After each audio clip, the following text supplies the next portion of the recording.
Good morning, this is Maciej Mikos welcoming you to World Talks, where every word matters. The assassination attempt on the Republican presidential candidate Donald Trump shocked the entire world, but was not the only such attempt in recent months, only to mention the attack on Slovakia's Prime Minister, Robert Fico. What is the source of political terrorism, and is it here to stay with us for good? And to talk about the issue, we're joined by Paulina Piasecka, Director of the Terrorism Research Centre at Collegium Civitas. Good morning. Good morning. So, for the starters, how would you name this attack on Donald Trump? Was it political terrorism or a political assassination? How to define it? Political assassination attempt. This will be probably debated by the legal authorities because these are the ones that, qualify the act after it has happened. But theoretically, at least, for an act to be a terrorist act, there needs to be a political motivation. We would need to know much more about the motivations of this young man. Because so far what we know is the fact that he has been bullied in school, that the gun that he used in the attack was the AR-15 belonging to his father. And so we don't know much about the level of premeditation and about political motivations. So if anything, if I was forced to choose from between those two, I'd say political assassination attempt rather than terrorism. Right, but if someone takes a gun to shoot at a politician, doesn't it already tell us that he or she has some political background to do it? Well, yes, but this is why we have also this idea of political assassination attempt. It's still political, it's still an attempt to assassinate somebody. The problem with terrorism is that it's supposed to have a particular goals, direct goals in mind, the goals of spreading fear, of causing long-term psychological consequences, of forcing an organization or a government or a social group to follow somebody's demands. None of these so far are present here in this event. This young man has been killed and didn't leave any sort of political manifesto. So the idea that terrorism is the use of violence or a threat to use of violence in order to achieve a certain political goal is just not there. But we're debating right now sort of technicalities and the ways of phrasing the words. Mm-hmm. The fact is that the radicalization, the acceptance for the use of violence for political means, however we call the fact itself, is there. And it's plaguing not only the United States of America, it's plaguing also, as you've rightly mentioned, Europe. Mm-hmm. So, in general, who takes a gun to protest against the political opponents? Who's your regular shooter?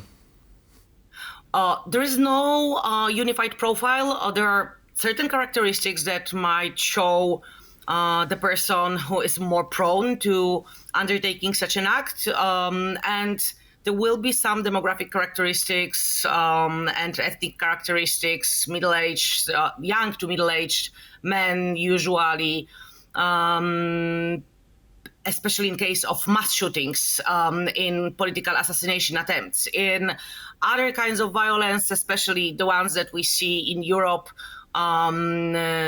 acts of the small-scale terrorism that's the omnipresent and present on the everyday basis in the streets of European cities like in France, for example, it's definitely other ethnicities and other ways of causing the violence. This is why the political violence is so complicated. The only common element of those acts is not the ideology, it's not the direct reason, it's not the manifesto that's being boasted by the perpetrator. It's the radicalization, it's the very agreement and the very acceptance of the fact that you are allowed, maybe even obliged, to use violence in order to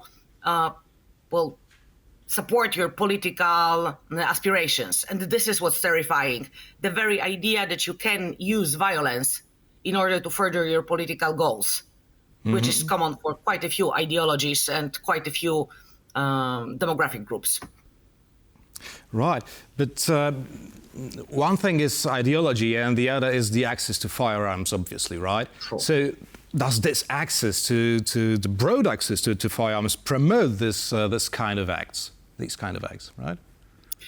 And I think especially with cases that do have some deeper legal backgrounds, one needs to be quite careful about the use of words. Maybe not promote, but for sure it's not a blocking factor, and for sure it might become a factor in spreading this particular type of firearms attacks. One needs to remember that quite obviously if the perpetrator did not have the access to a gun, he would or she would take up some other forms of violence, but still that would not be as painful, that would not be as widespread. And so the universal access to weapons in the United States of America, even if we take into account the fact that majority of the crimes committed with firearms in the hand of perpetrator are crimes that have been committed using the illegally obtained gun, it's still a factor that makes this firearms violence as possible as it is in this country. Well, it's worth noting that Donald Trump's supporters are absolutely against any ban on firearms laws in the US. But now I'd like us to listen to the President of the United States, Joe Biden, speaking on the matter. We want to stand against violence in America and join me in getting these weapons of war off the streets of America.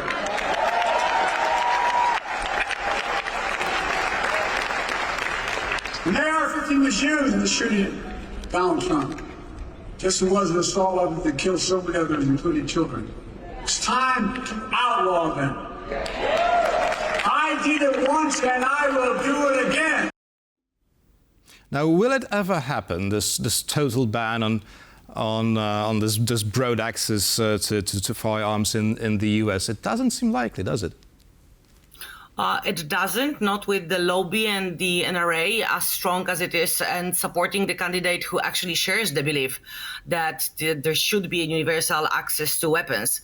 What could happen, however, and I think that would be satisfying to quite a few people dealing with security issues, is just getting, as President Biden said, getting out of the streets the assault weapons.